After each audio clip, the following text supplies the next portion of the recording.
ಇನ್ನು ದರ್ಶನ್ಗೆ ಇಷ್ಟೆಲ್ಲ ಸಂಕಷ್ಟ ಬರೋದು ಕಾರಣ ಏನು ಅಂತಂದರೆ ಆ ಒಂದು ಫೋಟೋ ವೈರಲ್ ಆಗಿತ್ತು. ಇವರು ಕಾಫಿ ಕುಡಿತಾ ಸಿಗರೇಟ್ ಸೇರ್ತಾ ಕೂತಿದ್ರಲ್ಲ ಆ ಫೋಟೋ. ಸೊ ಇದು ಯಾರು ತೆಗೆದಿದ್ದು, ಯಾರು ವೈರಲ್ ಮಾಡಿದ್ದು ಅಂತ ನಟ ದರ್ಶನ್ ಫುಲ್ ಗರಂ ಅಂತ.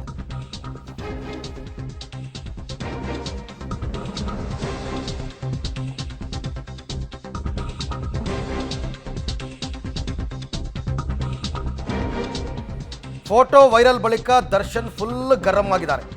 ದರ್ಶನ್ ವಿಲ್ಸನ್ ಗಾರ್ಡನ್ ನಾಗನ ಫೋಟೋ ವಿಡಿಯೋ ಎಲ್ಲ ವೈರಲ್ ಆಯ್ತಲ್ಲ, ಜೈಲಲ್ಲಿ ನಾಗ ಮತ್ತು ಸಹಚರರ ವಿರುದ್ಧ ಕೂಗಾಡಿದಾರಂತೆ ದರ್ಶನ್. ವಿಶೇಷ ಭದ್ರತಾ ಕೊಠಡಿಯಲ್ಲಿ ದರ್ಶನ್ ಮತ್ತು ಕೆಲ ಸಹಚರರಿದ್ದಾರೆ. ಸೊ ಒಟ್ಟಿಗೆ ಕುಳಿತ ಫೋಟೋ ಹೊರಗಡೆ ಹೋಗಿದ್ದು ಹೇಗೆ, ಫಸ್ಟ್ ಆಫ್ ಆಲ್ ತೆಗೆದಿದ್ಯಾರು ಅಂತಕ್ಕಂಥದ್ದು ಬೇಕಲ್ಲ, ಅದೆಲ್ಲವೂ ಕೂಡ ಇವಾಗ ದರ್ಶನ್ಗೆ ಸಿಟ್ಟು ತರಿಸಿದೆ. ಫೋಟೋ ತೆಗೆದಿದ್ದು ಯಾರು, ಅದನ್ನು ಇಲ್ಲಿಂದ ಹೊರಗೆ ಕಳಿಸಿದ್ಯಾರು, ಅದನ್ನು ಮಾಧ್ಯಮಗಳಿಗೆ ಕೊಟ್ಟಿದ್ಯಾರು. ಹೀಗಾಗಿ ನೇರವಾಗಿ ವಿಲ್ಸನ್ ಗಾರ್ಡನ್ ನಾಗನ ಬಳಿ ಬೇಸರ ವ್ಯಕ್ತಪಡಿಸಿದಾರಂತೆ ದರ್ಶನ್.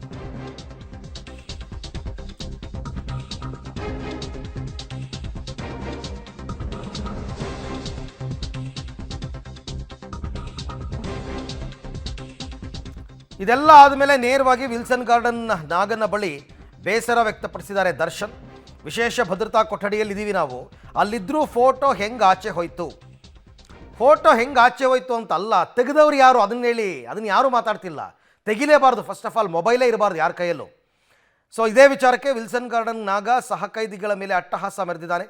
ಬೆಲ್ಟ್ನಿಂದ 15ಕ್ಕೂ ಹೆಚ್ಚು ಸಹಕೈದಿಗಳ ಮೇಲೆ ನಾಗ ಹಲ್ಲೆ ಮಾಡಿದಾನಂತೆ. ಫೋಟೋ ಯಾರೋ ತೆಗೆದಿದ್ದು ಅಂತ ಹಲ್ಲೆ ಮಾಡಿ ಈ ವಿಚಾರವಾಗಿ ದರ್ಶನ್ ವಿಲ್ಸನ್ ಗಾರ್ಡನ್ ನಾಗನ ಜೊತೆ ಫುಲ್ ಗಲಾಟೆ ಮಾಡ್ಕೊಂಡಿದ್ದಾರೆ.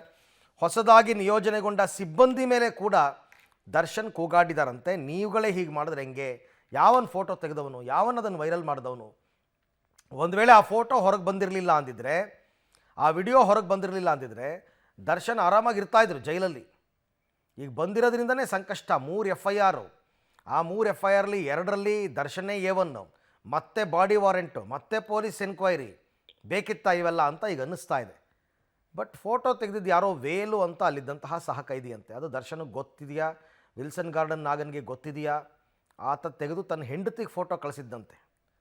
ಅಲ್ಲಿಂದ ಅದು ಎಲ್ಲ ಕಡೆ ವೈರಲ್ ಆಗಿಬಿಟ್ಟಿದೆ. ಹಾಗೆಯೇ ಈ ವಿಡಿಯೋ ಕಾಲ್, ಆ ಧರ್ಮ ಅನ್ನೋ ಒಂದು ಮಾತು ಕೇಳಿಕೊಂಡು ವಿಡಿಯೋ ಕಾಲಲ್ಲಿ ಮಾತಾಡಿಬಿಟ್ಟು ದರ್ಶನ್ ತಗ್ಲಾಕೊಂಡಿದ್ದಾರೆ. ಇಷ್ಟೆಲ್ಲ ಗಲಾಟೆಗಾಗಿ ಕಾರಣ ಆಗಿರೋದೆ ಈ ಫೋಟೋ ಮತ್ತು ವಿಡಿಯೋ. ಸಹಜವಾಗೇ ದರ್ಶನ್ಗೂ ಕೋಪ ಬಂದಿರುತ್ತೆ, ಯಾವನಿ ಕೆಲಸ ಮಾಡಿದವನು. ಒಂಥರ ಇದು ಹೆಂಗೆ ಅಂದರೆ ಇವರಿವರ ಖುಷಿಗೆ ದರ್ಶನ್ಗೆ ಸಂಕಷ್ಟ ತಂದಿಟ್ಟಂಗೆ. ಇದು ರಾಜ್ಯ ಮಟ್ಟದಲ್ಲಿ ಸುದ್ದಿ ಆಯಿತು. ಖುದ್ದು ಹೋಮ್ ಮಿನಿಸ್ಟರೇ ಜೈಲಿಗೆ ಹೋಗಬೇಕಾದ ಪರಿಸ್ಥಿತಿ ಬಂತು, ಅಂದರೆ ಜೈಲನ್ನ ಪರಿಶೀಲನೆ ಮಾಡೋದಕ್ಕೆ. ಆಮೇಲೆ ಇದು ಏನು ಪ್ರಿಸನ್ IG ಕೂಡ ಅಲ್ಲಿಗೆ ಹೋದರು, ಮಾಲಿನಿ ಕೃಷ್ಣಮೂರ್ತಿ ಅವರು. ಸೊ ಅದು 9 ಜನ ಅಧಿಕಾರಿಗಳ ತಲೆದಂಡ ಆಗಿದೆ, ತಮಾಷೆ ಆಟ ಅಲ್ಲ. ಸಸ್ಪೆಂಡ್ ಆಗಿದ್ದಾರೆ 9 ಜನ. ಒಂದು ಫೋಟೋ ಒಂದು ವಿಡಿಯೋ ವೈರಲ್ ಆಗಿದ್ದಕ್ಕೆ 9 ಜನ ಅಧಿಕಾರಿಗಳು ಸಸ್ಪೆಂಡ್ ಆಗಿದ್ದಾರೆ. ಸೊ ಹಾಗಾಗಿ ಇದು ಇಷ್ಟು ದೊಡ್ಡ ಸುದ್ದಿ ಆಗಿದೆ.